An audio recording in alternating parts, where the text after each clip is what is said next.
ఆంధ్రప్రదేశ్లోకి registrar కార్యాలయాల్లో slot booking విధానాన్ని మంత్రి అనగాని సత్యప్రసాద్ ప్రారంభించారు. తొలి విడతలో భాగంగా 26 జిల్లాల్లోని ప్రధాన రిజిస్ట్రార్ కార్యాలయాల్లో ఈ విధానాన్ని అందుబాటులోకి తీసుకొచ్చారు. మిగిలిన కార్యాలయాల్లో ఈ నెలాఖరులుగా దశలవారీగా ప్రారంభించనున్నట్టు తెలిపారు.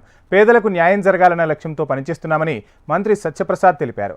వ్యాపారులు ప్రజల శ్రేయస్సు దృష్ట్యా నిర్ణయాలు తీసుకుంటున్నట్లు చెప్పారు. ప్రజలకు సులభతర విధానాలు అందుబాటులోకి తీసుకొస్తున్నట్లు స్పష్టం చేశారు.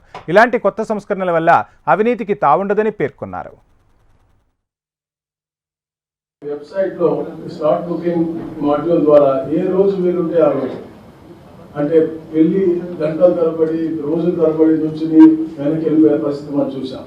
కానీ ఇప్పుడు ముందుగానే అప్లోడ్ చేస్తాం కాబట్టి ఆ మాడ్యూల్ ద్వారా వాళ్ళే దాన్ని అప్లోడ్ చేయొచ్చు, వాళ్ళే టైప్ చేసుకునే విధంగా పెట్టాం కాబట్టి వాళ్ళే చేసుకునే తప్పులున్నా కూడా దాన్ని సరిదిద్దుకునే విధంగా చేసి చెప్పిన సమయంలోనే వెళ్ళి, అంటే ఎప్పుడైతే స్లాట్ వస్తుందో ఆ స్లాట్ సమయంలో కేవలం 10 నిమిషాల్లోనే వాళ్ళు అమ్మే వాళ్ళు అవ్వచ్చు, కొనే వాళ్ళు అవ్వచ్చు, అలాగే వాళ్ళు సాక్షులు ఉంటారు, అందరూ కూడా కేవలం 10 నిమిషాల వ్యవధిలోనే పూర్తిగా అయిపోయే విధంగా వచ్చిన వాళ్ళు మంచి వాతావరణంలో వాళ్ళు సత్వరంగా పనిచేసుకుని వెళ్ళిపోయే విధంగా, అలాగే ఆటోమేటిషన్ కూడా అయ్యే విధంగా. ఎందుకంటే ఈ రిజిస్ట్రేషన్ డిపార్ట్మెంట్ అనుసంధానంగా ఉన్నటువంటి అన్ని డిపార్ట్మెంట్ ఇంటిగ్రేట్ చేస్తా ఉన్నాము.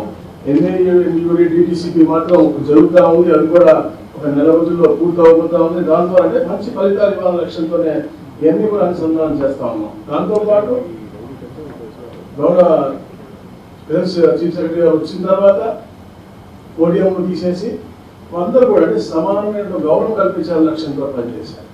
అలాగే మర్నాథ్ గారు వచ్చిన తర్వాత సెలవు రోజుల్లో కూడా తప్పకుండా ఎవరికి కావాలంటే కూడా తప్పకుండా పెడదామన్న లక్ష్యంతో ఈ స్లాట్ బుకింగ్ కూడా అది కొంచెం ఎక్స్ట్రా పేమెంట్ చేస్తే తప్పకుండా ఆ సెలవు రోజుల్లో కూడా అంటే ఒక వెసులుబాటు కల్పించే విధంగా, ఒక మంచి వాతావరణం చేసే విధంగా అది కూడా చేయడం జరుగుతుంది.